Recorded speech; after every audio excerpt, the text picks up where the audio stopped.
உங்க வீட்டுல அடிக்கடி பவர் கட் பிரச்சனையா? அப்போ இன்வெர்டர் பொருத்தி பவர் கட் பிரச்சனையிலிருந்து மீளுங்க.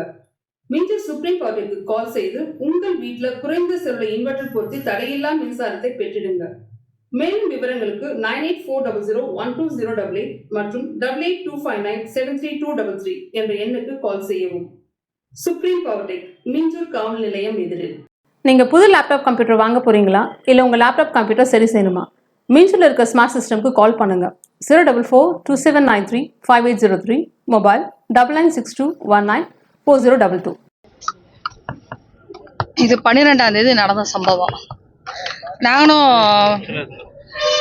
பெண்ணுக்கு எதிராக இவ்வளோ பெரிய கொடூரம் நடக்குதுங்கிற போது சரி காவல்துறை வந்து ஒரு வீடியோ வருது, எப்படியா பிடிச்சிருவாங்க அப்படின்னு ஒரு பெரிய நம்பிக்கை வச்சுட்டே இருக்கிறோம்.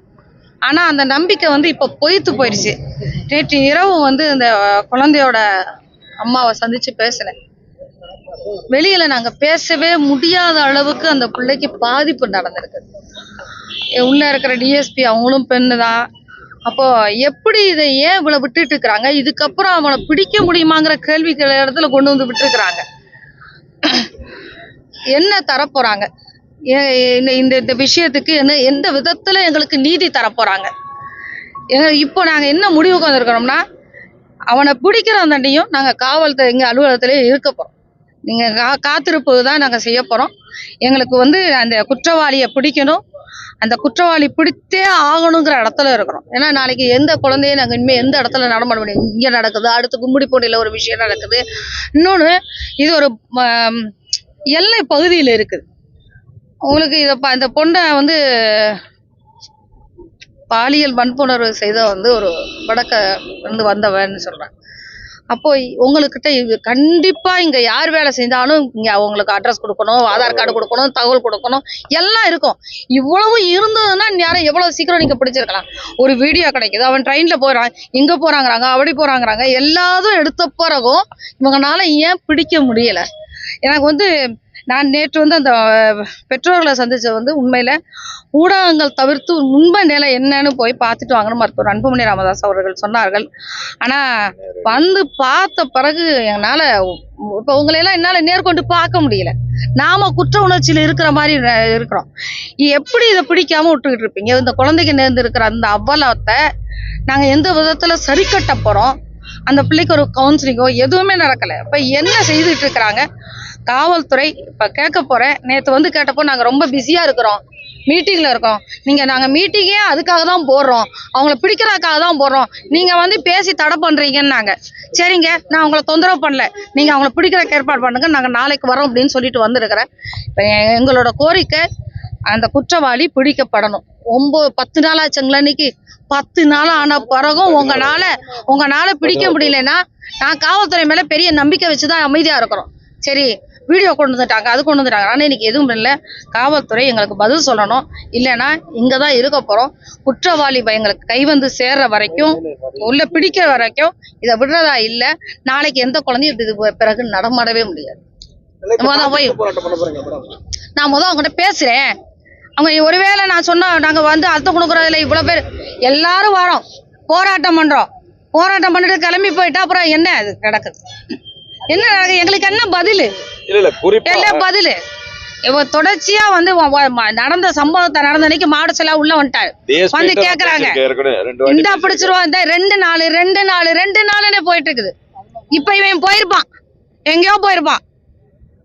ஆனா நான் திரும்பியும் தமிழக காவல்துறை மேல நம்பிக்கை வச்சு சொல்றேன், நீங்க நினைச்சா என்ன வேணாலும் செய்யலாம். நீங்க நினைச்சா எவரோ நீங்க தானே ஒரு நகை காணா போச்சேன்னு இல்லைன்னு தெரியாம ஒரு தனிப்படை அனுப்பி ஒரு ஆளையே காலி பண்றீங்க. 7 தனிப்படை வச்சிருக்கிறீங்க. 7 தனிப்படை வச்சு இன்னும் பிடிக்க முடியலன்னா நாங்க என்ன காதுல என்னத்தை குத்திட்டு வந்திருக்கிறோம்? 7 தனிப்படை இருக்குங்கிறீங்க. அப்ப நம்ம இப்படி பார்த்துட்டு சும்மா போறதா? கேக்குறேன் என்ன சொல்றாங்கன்னு பதில பார்த்துட்டு தான் நான் வந்து முன்தீர்மானத்தோட வரல. ஆனா உண்மையில கொதிச்சு போய் வந்திருக்கணும். அந்த அம்மாவோட உட்காந்து பேசுனதுல வெளியே பேச முடியாது. அவங்க யாரு வந்தாலும் அவங்க அப்பதான் பதில் சொல்ல வேண்டிய சூழ்நிலையில இருக்கிறாங்க. பெத்தவளால பேச முடியாத இடத்துல கொண்டு வந்துருக்காங்க. அவங்க பேசின பிறகு ஒரு ஆண் பக்கத்துல நிக்கிறதுக்கு நமக்கே பயமா இருக்கு, எனக்கே பயமா இருக்கு. அவ்வளவு மோசமான ஒரு விஷயம் நடந்திருக்கு. தமிழக அரசு காவல்துறையும் தயவு செய்து எதனால இவ்வளவு உங்களுக்கு காலதாமதம் ஆகும்னு எனக்கு புரியவே இல்லை. நீங்க நினைச்சா பிடிச்சிருக்கலாம். நீங்க ஒரு தனிப்படம் அனுப்பிச்சுன்னா ஒரு ஆளையே போட்டு உள்ள வச்சு எவ்வளவு கும்புறீங்க, காலி பண்ணிட்டீங்க. இன்னைக்கு அவனுக்கு என்னன்னு பதில் இல்லை. ஆனா இன்னைக்கு ஒரு பிள்ளை 8 வயசு குழந்தைய தரன்னு இழுத்து அந்த பிள்ளை உடம்பெல்லாம் ரத்தமா ரணகலமா வந்து நின்றுருக்கு. பதில் இல்ல. அந்த பதில நான் கேட்டுக்கிறேங்க. நீங்க கேட்டுட்டு வந்து நான் அதை விட இப்ப தமிழக அரசு என்ன பண்ணிருக்காங்க, அந்த பொண்ணு பாதிக்கப்பட்ட பொண்ணுக்கு எங்க பொருளாளர் சொல்ற மாதிரி உரிய கவுன்சிலிங் மருத்துவ வசதிகள் கூட செஞ்சு கொடுக்கல. அரசு மருத்துவமனையில சேர்த்திருந்தாங்க. இன்றைக்கு வரையும் வந்திருக்குது. தமிழக அரசு அதுக்குண்டான எங்க கள்ளச்சாராயத்துல செத்தவங்களுக்கு எல்லாம் 10 லட்சம் அது இதுன்னு இழப்பீடு கொடுத்த இந்த அரசு ஒரு குழந்தை, அந்த குழந்தைக்கான மருத்துவம் கவுன்சிலிங் என்ற ஏற்பாடுகளை கூட செய்ய தவறுகிறது. அதே நேரத்தில் இந்த பகுதியில் பாத்தீங்கன்னா வட இந்தியர்கள் தான் இந்த தவறை செய்திருக்கான்னு சொல்றாங்க இல்லைங்களா. இங்க எத்தனை பேர் ஒர்க் பண்றாங்கன்ற டீடைல்ஸ் கம்ப்ளீட் ஒவ்வொரு கம்பெனியில் எடுத்தாலே இன்னைக்கு எவன் வெளியில போயிருக்கிறான், எங்க இருக்கிறான் என்ற கோணத்துல படிச்சா இந்நேரம் பிடிச்சிருக்கலாம். எந்த காரணத்துக்காக இது இவ்வளவு தூரம் தள்ளி போகுது? இந்த ஏரியாவுக்குள்ள இடம் தெரியாத ஆளுங்க யாருமெல்லாம் உள்ள வர முடியாது. நீங்கள் நானும் துப்பறியற ஆள் கிடையாது. ஆனா தெரியாத ஆளுங்க அந்த இடத்துக்குள்ள இந்த வேலி இந்த இடத்துல திறந்து இருக்குன்னு எப்படி தெரிஞ்சுக்க முடியும்? அந்த பகுதியில அந்த பிள்ளைய எல்லாத்தையும் கவனிச்சிருக்கிற ஒருத்தர் தான் வந்திருக்க முடியும். அந்த எப்பயும் திறந்திருக்கிற அந்த கடையா அன்னைக்கு பட்டு மூடப்பட்டிருக்கு. அப்படி ஏகப்பட்ட கேள்விகள் இருக்கு. கஞ்சாவும் இதுவும் அங்க ஜாஸ்தி அந்த ஏரியாக்குள்ள. அப்ப எங்க தமிழ்நாடு முழுக்க கஞ்சாவும் ஜாஸ்தி. தமிழ்நாடு முழுக்க இந்த பாலியல் வன்கொடுமை எங்கெல்லாம் நடக்குதோ அங்க எல்லாம் இந்த கஞ்சாவும் சாராயமும் இல்லாம எங்கேயாவது இருக்குதா? இப்ப இதுதான் இவ்வளவு காரணமா இருந்து இன்னும் நம்ம எல்லா டாஸ்மாக் கடையும் விட்டு வச்சிருக்கிறோம். சிவகாசில டாஸ்மாக் கடையை அடிச்சு நோக்கிட்டு 15 நாள் ரிமாண்ட்ல இருந்துட்டு வந்தவன் நான். இப்ப எல்லாம் எங்க கொண்டு விட போறாங்கன்னு தெரியல. பொதுமக்களும் ஊடகங்களும் மைக்கு வேண்டாம், நாம எல்லாரும் சேர்ந்து நீங்களும் சேர்ந்து என் கூட உட்காரணும். அப்படி கொதிச்செல்ல வேண்டிய கட்டாயத்துல இருக்கோம். பாத்துட்டு வரோம்.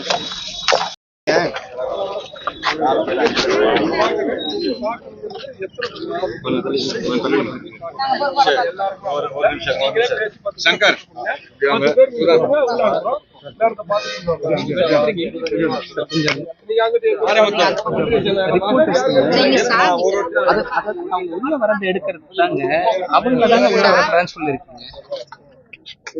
கொஞ்சம்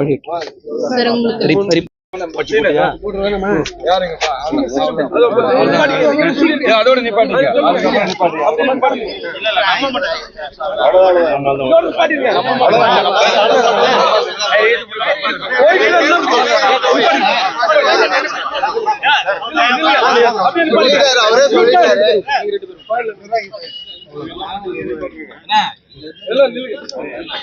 கொஞ்சம் ஓரமா நின்னுங்க.